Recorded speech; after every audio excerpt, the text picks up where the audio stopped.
Yo lo escucho muy bajito, pero vamos a aumentar un poquito. Yo estoy compartiendo pantalla en estos momentos. ¿Ustedes la ven ahí? Tomografía computada helicoidal Sí, característica. se ve, profe. Sí, profe.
Ahí. Bien, creo que ahí me están viendo. Vamos a quitar un poquito más de cámara. Ahí estamos. Bueno, buenas tardes chicos. Vamos a ver en la clase de hoy principalmente tomografía computada helicoidal y cuáles son las técnicas de postprocesamiento, que es muy importante que la reconozcan. Antes de eso, lo que vamos a hacer hincapié en algunos elementos, digamos, técnicos, como ya lo veníamos viendo, y una de las características fundamentales de la tomografía computada helicoidal, que ya habíamos visto durante la semana, el lunes, que acá lo que nosotros tenemos es un movimiento en hélice del tubo, que a su vez ese movimiento de hélice del tubo debe estar coordinado con un movimiento coordinado de la camilla del tomógrafo. De esa forma, lo que se obtiene es un volumen de datos que lo que nos va a permitir en última instancia las reconstrucciones multiplanares. Ya habíamos hablado que cuando nosotros adquirimos con tomógrafos helicoidales, adquirimos en forma de volumen y que incluso nos pueden dar distintas perspectivas hasta la reconstrucción volumétrica, en la cual podemos hacer movimientos de las imágenes en los 360 grados del espacio. Entonces, lo que dice acá, fíjense en el slide, adquisición continua de datos mediante la rotación permanente y simultánea del tubo de rayos X y la corona de detectores. Fíjense que dice, acá os remarca que en este caso el tomógrafo helicoidal es una fila de detectores con traslación simultánea del paciente a través de una camilla móvil. Eso es importante, que a su vez le podemos agregar acá que debe tener un movimiento coordinado entre la vuelta de hélice y el movimiento de la camilla. Con eso, lo referente a lo que sería tomografía computada helicoidal. Después hablamos, fíjense, de la tomografía computada multicorte. Cuando hablamos de tomografía multicorte, fíjense que también dice son equipos helicoidales. O sea que el movimiento coordinado y el movimiento de hélice del tubo más el movimiento coordinado de la camilla y era el factor imprescindible para el tomógrafo helicoidal. Fíjense que en este caso de los tomógrafos multicorte presentan más de una hilera de detectores. Habitualmente, estas hileras de detectores, que ya habíamos dicho que el helicoidal tenía uno, los multicortes pueden tener 4, anoten esto, 4, 8, 16, 32, y así sucesivamente. 256, 512, 1024. O sea que hasta el momento los tomógrafos, digamos, los más modernos tienen 256, más o menos, hileras de detectores. Bien, fíjense que la concepción básica fue un tomógrafo EMI Mark I. Este es un tomógrafo fabricado por una marca que es EMI, el cual tenía 2 hileras de detectores en paralelo, lo cual permitía la adquisición de 2 secciones en paralelo. ¿Está? Después tenemos otro, el primer escáner helicoidal fue el CT Twin, se llamaba, en 1992. Y después tenemos en el año 1998 los primeros tomógrafos helicoidales multicorte con múltiples filas de detectores. Como les dije anteriormente, eran de 4 o de 8 detectores. ¿Ah? Ahora los más frecuentes que se utilizan, los más, digamos, los más comunes son de 16 y 32 hileras de detectores. ¿Ah? Cuando hablamos de la tomografía computada multicorte, fíjense, inicialmente de 4 filas, esto es lo que yo decía recién, 4 filas de detectores, ahora tenemos hasta 512 filas, que en general pueden ser 256 o 512 filas de detectores. Esto para que se entienda, cuando yo hablo de una hilera de detectores, tenemos una hilera, después tenemos 2, podemos tener 4, y así sucesivamente las capas de detectores. ¿Está? Hasta, como dice ahí, 256 o 512 hileras de detectores. ¿Qué es lo que dicen? Las ventajas, tienen muchas ventajas porque en un tiempo de barrido yo voy a tener una mayor resolución espacial en un menor tiempo de adquisición. Cuando yo hago un barrido, voy a obtener un determinado volumen y, por supuesto, si yo quiero cubrir, digamos, la sección del organismo, con una o 2 vueltas de hélice ya puedo cubrir, por ejemplo, tórax o el abdomen. Fíjense que dice acá, resulta útil en regiones donde el movimiento fisiológico del paciente es una limitante, por ejemplo, los latidos cardíacos no lo podemos parar, por lo tanto, por ahí el equipo, actualmente los equipos, tanto de resonancia magnética como de tomografía computada, tienen lo que se llama el gating, que puede ser respiratorio, puede ser el gating cardíaco, donde el equipo coordinado con ese gating o gatillado que se llama, permite hacer, por ejemplo, en el caso del corazón, adquisiciones en sístole o en diástole. Ustedes saben que con el electrocardiograma uno puede ver aproximadamente dónde está la sístole, dónde está la diástole y las etapas intermedias, la misma. Entonces, el equipo coordinado con este gating, permite hacer adquisiciones, como les dije, o en sístole o en diástole. Por otro lado, también es muy útil en pacientes ancianos o pacientes traumáticos o en pacientes incluso que están traumatizados, que por ahí tienen una pérdida del estado de conciencia, por lo tanto, como no saben dónde se encuentran por el mismo traumatismo, pueden tener movimientos involuntarios durante el procedimiento. Entonces, es un estudio muy rápido que se hace de una forma muy rápida, una adquisición muy rápida y evita en general esos movimientos, ¿no? Entonces, la tomografía computada multicorte, una de las promesas más importantes de estos escáneres, es la resolución espacial. Fíjense esta palabra, isotrópica real, que permite la reconstrucción en múltiples planos con la misma resolución que la imagen adquirida en el plano axial, ¿no? Acá diría ahí vamos a corregir, en el plano axial.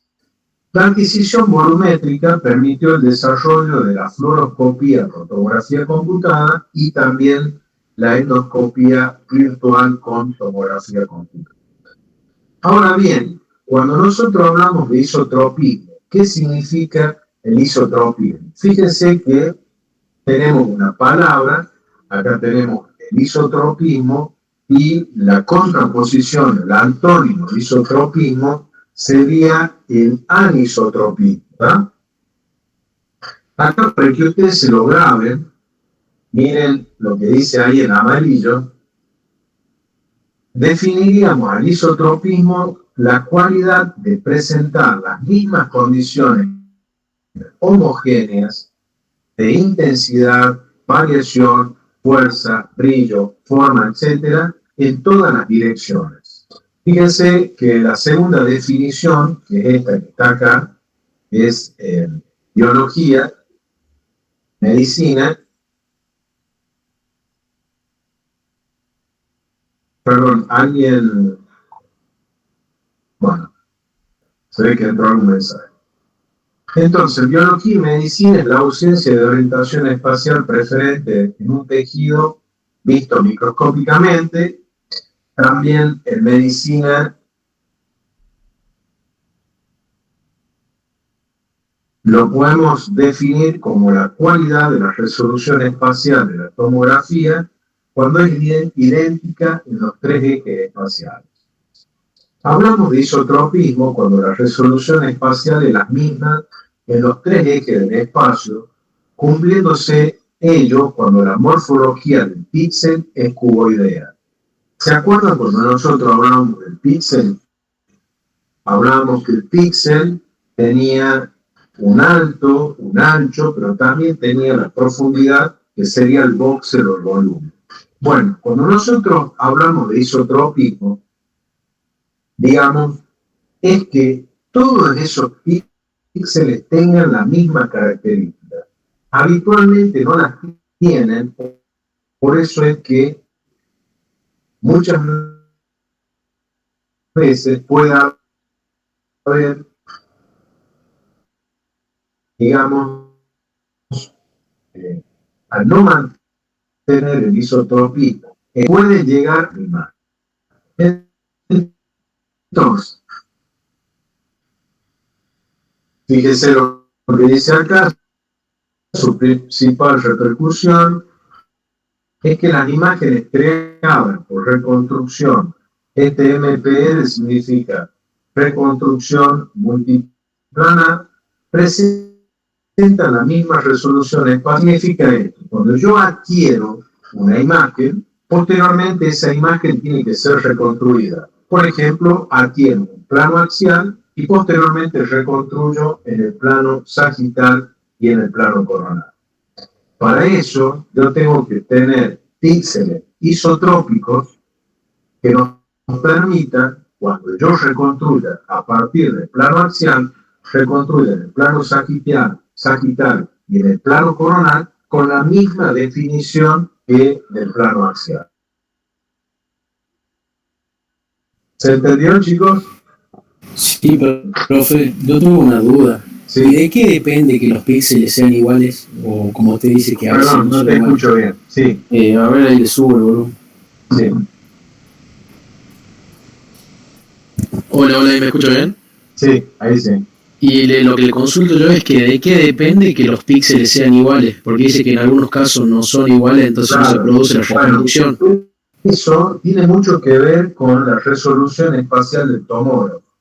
Por eso, cuando vos tenés, por ejemplo, un tomógrafo, no sé, de 8 filas de detectores y uno de 256, los píxeles son más isotrópicos en esos tomógrafos que tienen mayor resolución. Y otra condición también, ¿te acuerdas cuando hablábamos del espesor de corte, con el intervalo de corte que no podía ser menor al 50% del espesor de corte? Bueno, ¿eso por qué? Porque cuando vos obtenés, digamos, con intervalos menores a eso, perdés resolución porque tenés una pérdida de ese isotropismo a nivel de los píxeles y de los voxels. ¿Está? Perfecto. Entonces, para que nos quede claro, cuanto más isotrópico, o sea, fíjense que acá, esta definición que está acá, fíjense que tiene que tener cada uno de los píxeles de las mismas características, tiene que tener las mismas condiciones homogéneas de intensidad, de variación, de fuerza, de brillo, de forma, en todas las direcciones. Eso es como también un estado ideal, no siempre se da el isotropismo en una forma, digamos, muy efectiva, ¿tá? Porque por ahí depende también del paciente, depende del órgano que estemos cortando, depende de otras características. Pero sí es muy importante que nosotros tengamos el concepto que cuanto mayor isotropismo tengamos, vamos a poder, a punto de partida de una imagen axial, reconstruir con la misma definición en el plano sagital y en el plano coronal. Eso creo que se entendió, ¿cierto? Ese sería el concepto. Bien, por otro lado, fíjense que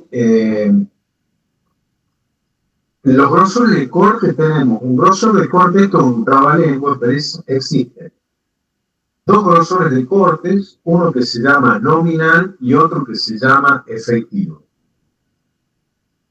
El nominal es el espesor de corte seleccionado para realizar el estudio que se indica en la consola del operador.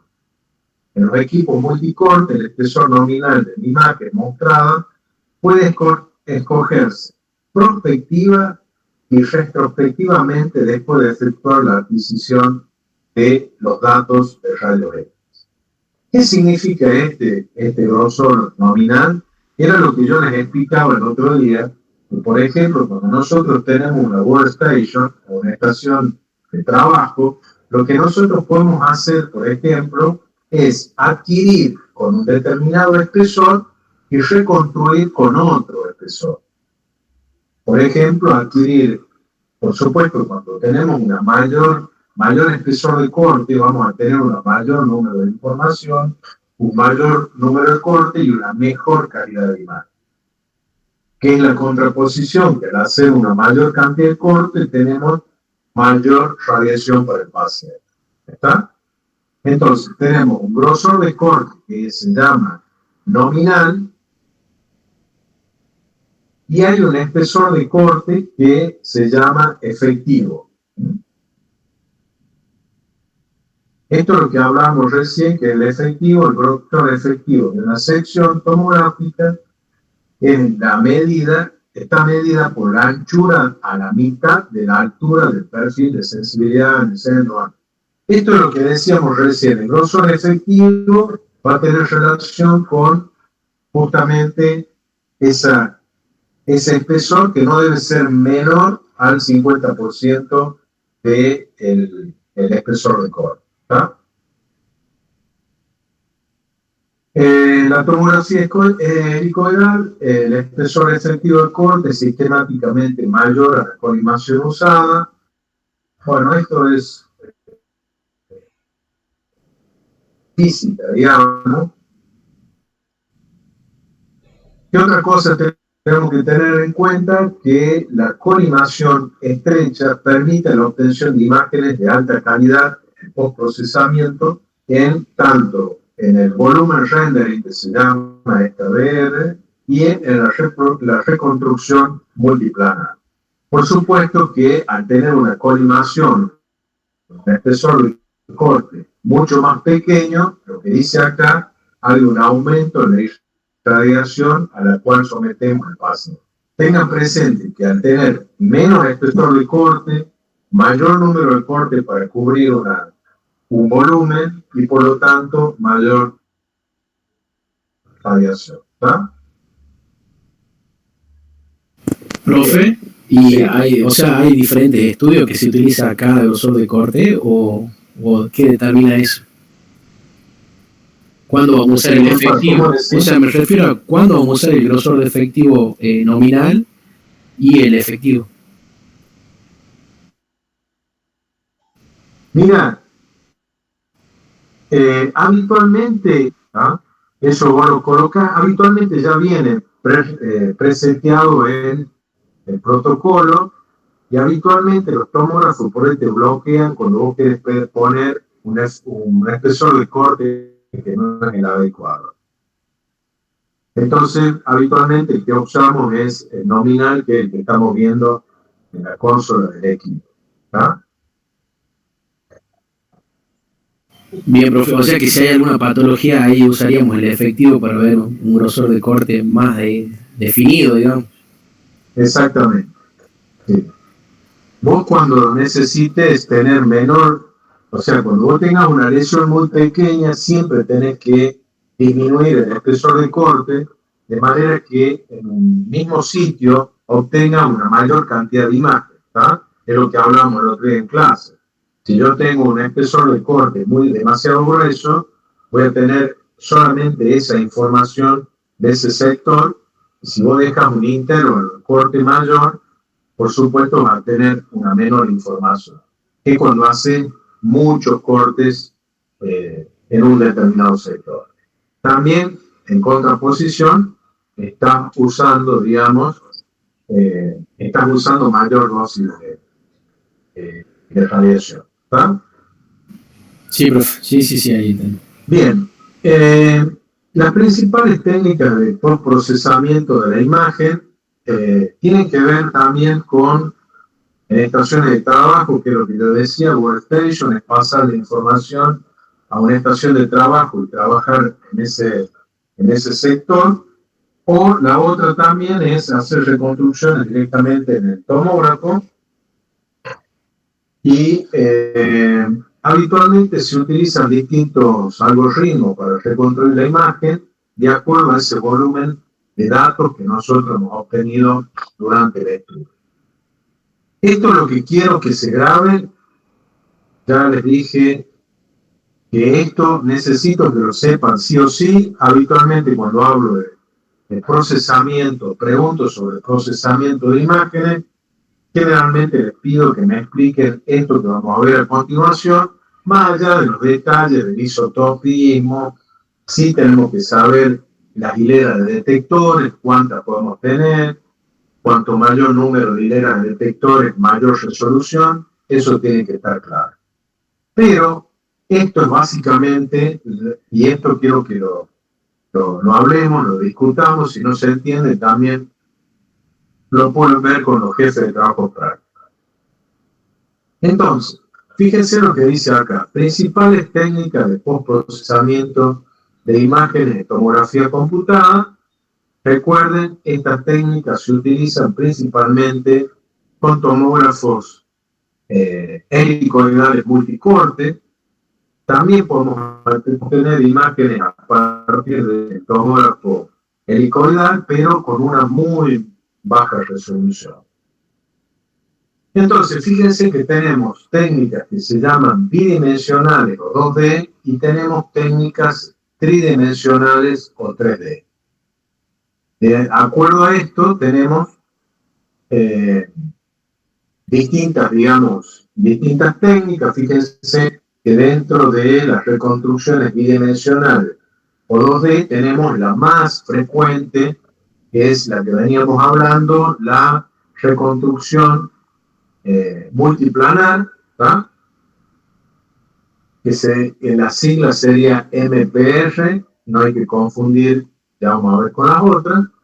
Y también tenemos la reconstrucción que se llama reconstrucción planar curva.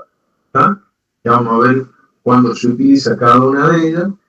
Y dentro de las técnicas tridimensionales tenemos las técnicas de proyección o MIP, que se llama, que es dentro de esta que está acá, la MIP, y la volumen rendering, son las que más se utilizan dentro de las técnicas 3D.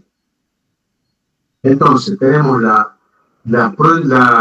técnica 3D de proyección de máxima intensidad, se llama, y tenemos la técnica que, fíjense que acá se ha puesto esto para no confundirlo a la de arriba, porque, digamos, la abreviatura sería muy parecida. Pero la de abajo, fíjense que se llama técnica de proyección de mínima intensidad. ¿Se entendió, chicos? Ahí, cuando pongo así, ¿se ve bien o no? Me parece que así no se ve bien. Cuando pongo la pantalla completa, ¿la ven bien ustedes? Y estaría bueno que lo pongan en presentación, así se ve un poquito mejor. Sí, sí. Bien, entonces, fíjense, acá tenemos, vamos a poner, entonces, fíjense que esta técnica que se llama MIP, se llama técnica de proyección de máxima intensidad, y esta que está abajo no es tan difícil, digamos, de acordarse, es técnica de proyección de mínima intensidad. Ya vamos a ver qué significa. Y después tenemos la técnica PR, que es la que se denomina volumen rendering. ¿Está? Entonces, dentro de estas, están la de 2D, la que más se utiliza, es la MPR, y las de 3D, la MIP y la de volumen rendering.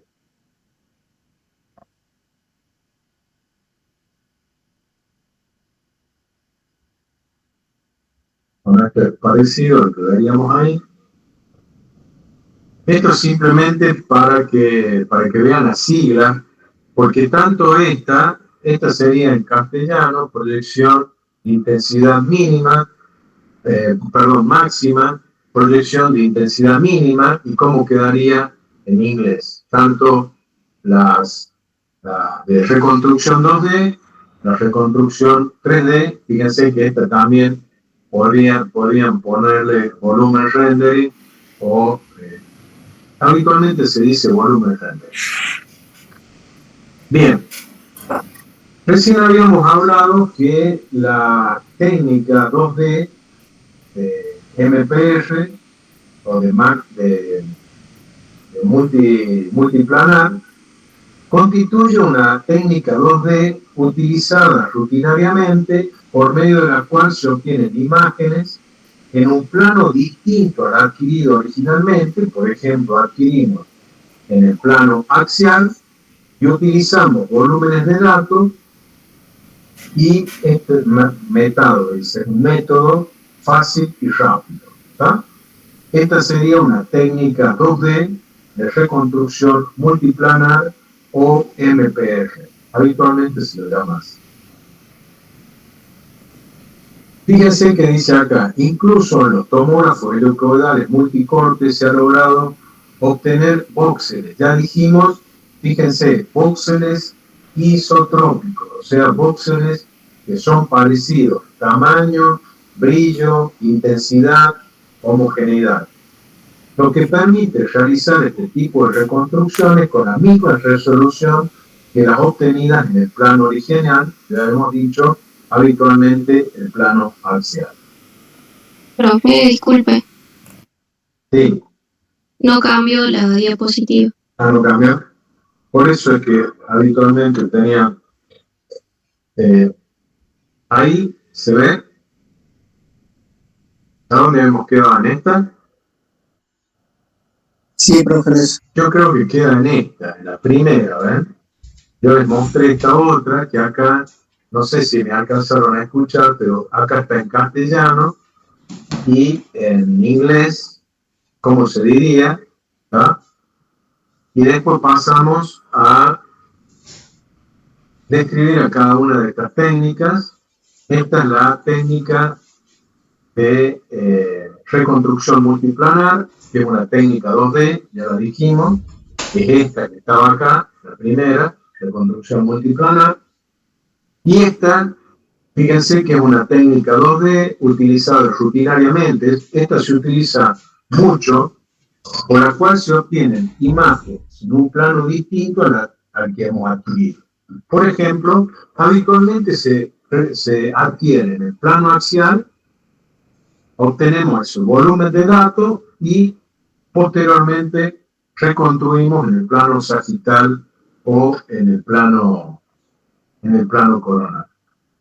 Esto sería un ejemplo de reconstrucción multiplanar, donde a punto de partida de una, digamos, en un estudio en el plano axial, hemos reconstruido en el plano coronal y en el plano sagital. ¿Verdad? Acá, fíjense, este es un traumatismo facial. Al ser el volumen isotrópico, no hay pérdida de la calidad de la imagen con las distintas reconstrucciones multiplanar. Entonces, nosotros adquirimos en el plano axial y reconstruimos en el plano coronal y en el plano sagital sin ningún problema. Y recuerden que para tener esta característica, los voxeles tienen que ser lo más isotrópicos posible. ¿Se entendió, chicos, el isotropismo por qué es importante?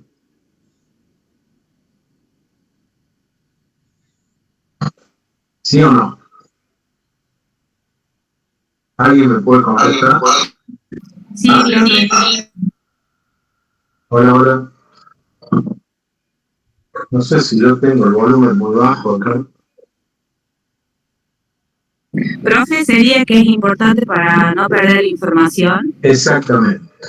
Y para que vos puedas reconstruir con la misma calidad de cuando adquirís. ¿Ah? Bueno, profe. O sea, vos tenés que adquirir en el plano axial y reconstruir en este plano. Esta técnica es rapidísima, ¿tá? La utilizamos todos los días, sobre todo antes, como yo les decía, les contaba la otra vez, que yo, por ejemplo, para obtener cortes coronales, yo lo tenía que poner al paciente así, apoyando la pera y obtener cortes en el plano coronal para poder ver cómo se ve acá en este paciente, cómo se ve este plano. Fíjense que acá yo acostado, con el paciente boca arriba, adquiero la imagen y reconstruyo en el plano coronal y en el plano sagital sin ningún tipo de problema. Después teníamos otra técnica que es la técnica de reconstrucción planar curva, que esta nos permite reconstruir del volumen de datos obtenidos imágenes en cualquier plano deseado, más que de un plano arbitrario axial. Esto permite la visualización completa del eje largo de una estructura anatómica en una única imagen, lo que resulta particularmente útil en la demostración de estructuras vasculares, uréteres o una determinada porción intestinal. ¿Qué significa esto? Que nosotros podemos adquirir en el plano que nosotros querramos y reconstruir, digamos, siguiendo esa curva que tienen, por ejemplo, los uréteres, que puede tener el intestino o estructuras vasculares, podemos reconstruir en el resto de los planos. Habitualmente esto se puede utilizar generalmente para reconstrucciones, por ejemplo, de estructuras vasculares como son los vasos del cuello, la carótida, la región de los vasos supraórticos. Y también, habitualmente, por ejemplo, cuando nosotros hacemos angio cerebral, utilizamos la técnica MPR, ¿tá? La primera que hemos visto. Cuando usamos para vaso del cuello, sí podemos utilizar la planar curva. Pero habitualmente con la técnica multiplanar, la 2D, esta que veíamos al principio, que se llama MPR, habitualmente se reconstruye bastante bien. Entonces, fíjense que en la MPR, siempre vamos a actuar desde el punto de vista, desde el axial, reconstruimos el coronal y el sagital. En la planar curva, no necesariamente tenemos que arrancar de un plano axial, ¿tá? Después tenemos la técnica de proyección de máxima intensidad. Fíjense, esto es importante. Es una, vamos a poner acá, vamos a ir corrigiendo, es una técnica de representación 3D que examina todos los voxeles contenidos en cada corte y selecciona tan solo aquellos con más alta densidad, los cuales son representados en una proyección bidimensional. Esto es importante lo que sigue abajo. Los voxeles de mediana o baja intensidad son ignorados, no los utilizan para la reconstrucción, lo que resulta en una importante pérdida de información cercana, fíjense, al 90%. ¿Qué significa? Significa que toma de todos los voxeles que tienen los de máxima intensidad, los más brillantes, y elimina o ignora los menos brillantes, pero fíjense que acá tenemos una pérdida de volumen de información con este tipo de técnica. Fíjense lo que dice el de mínima, vamos a pasar al de mínima intensidad. Es una técnica 3D que examina todos los voxeles contenidos en cada corte y selecciona tan solo aquellos con más baja densidad, lo que resulta particularmente útil en el estudio y la valoración del sistema traqueobronquial, de las conexiones aéreas. Esta habitualmente se utiliza para reconstruir generalmente estructuras traqueobronquiales o también, por ejemplo, de los conductos biliopancreáticos. ¿Tá? Entonces, vamos a tener las dos técnicas. Una de máxima intensidad va a obtener la información de los píxeles más brillantes, y la de mínima intensidad va a obtener información de los píxeles menos brillantes. ¿Está? Entonces, a su vez, vamos a ver que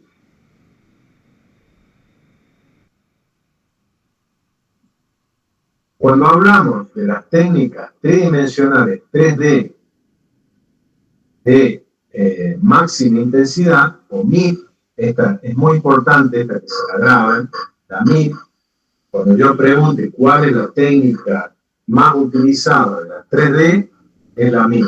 ¿Cuál es la más utilizada de la 2D? Es la MPR. ¿Está? Y dentro de esta de intensidad máxima, las ventajas que resalta y hace brillantes más fácilmente visibles aquellos objetos brillantes o densos.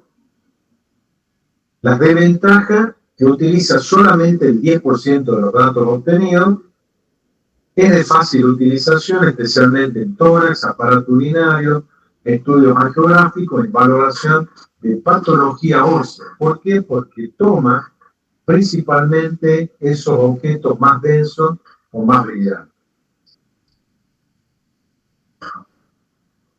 Entonces, la técnica MIP tiene su ventaja y tiene su desventaja. Fíjense que lo utilizamos para estudio del aparato urinario, angiográfico, valoración de patologías óseas. Y después, cuando hablamos de las de mínima,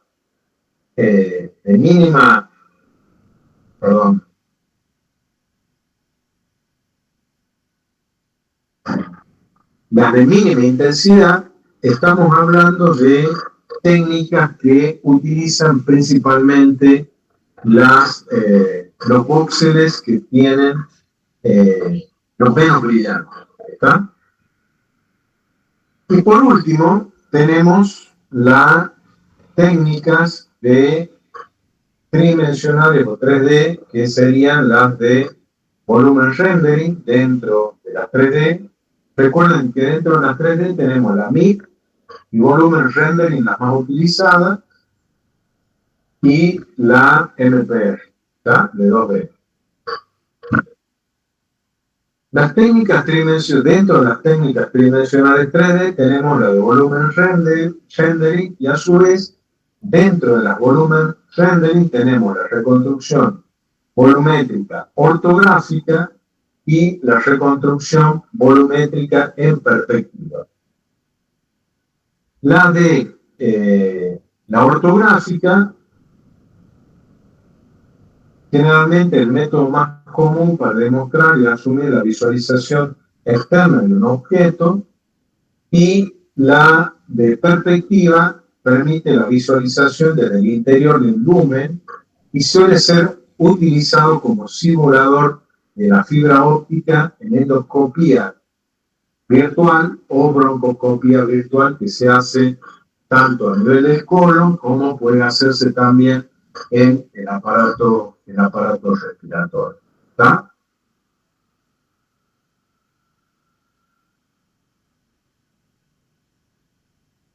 Fíjense, acá tenemos un corte axial donde se visualiza un aneurisma. Acá tiene inyección de contraste, es una reconstrucción MIP. Fíjense que vemos el aneurisma en el plano sagital, o sea, a partir del plano axial, se reconstruye en el plano sagital, y fíjense cómo queda con el volumen rendering, donde vamos a ver la imagen de este aneurisma, que es este, pero ahí se marca que tiene uno más pequeño, que es el que está visualizándose bien acá en la cerebral media, en la parte más externa. O sea que acá se ve un aneurisma más grande y un aneurisma mucho más pequeño acá en esta parte en este caso sería la arteria cerebral media del lado izquierdo. Bueno, como para hacer un resumen de lo que hemos visto, acá lo que tenemos que tener en claro es lo siguiente. Tomografía convencional no es lo mismo que en la tomografía helicoidal. A su vez, la tomografía helicoidal, a punto de partida de la tomografía helicoidal, tenemos una sola hilera de detectores, y después tenemos el tomógrafo multicorte. ¿Está? El tomógrafo multicorte va a tener distintos, también se llama filas de detectores o canales, y en esa fila de detectores podemos tener 4, 2, 4, 8, 16 y así sucesivamente, hasta 256, 512 hileras de detectores, que eso lo que nos permite es poder reconstruir en los distintos planos del espacio con estas técnicas que nosotros hemos visto. Recuerden, técnicas 2D, las técnicas 3D, dentro de las técnicas 2D, recuerden que tenemos la técnica que más se utiliza de la MPR, y también tenemos la de reconstrucción planar curva, se utiliza menos, y dentro de las técnicas 3D, la que utilizan más es la MIP, o técnica de intensidad, de máxima intensidad, y la de proyección de mínima intensidad se utiliza menos, y después tenemos la 3D, que sería la de volumen render.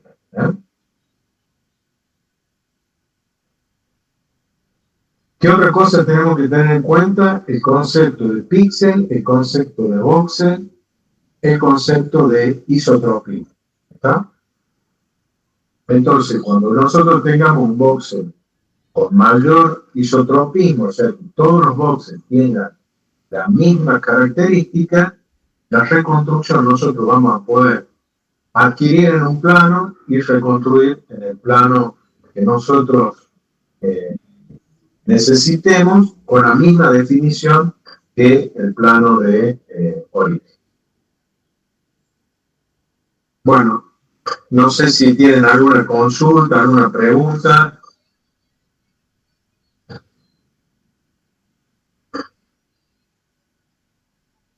Todo claro de mi parte, profe. Bueno, de todas formas, esta clase después después tengo que revisar bien el aula cuando se automatriculan y esta clase está en el PowerPoint. ¿Ah? Va a estar en el PowerPoint para que usted lo vea. Bueno, profe, gracias. Si no hay preguntas, si hay alguna cosa que se acuerden, ya lo hablamos el lunes, ¿ah? En clase, en la facu. Bueno, profe, gracias. Bueno, que anden bien. Chao, chao. Chao, profe. Nos vemos. Hasta luego, profe. Chao, profe, muchas gracias. Chao, chao.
Amén.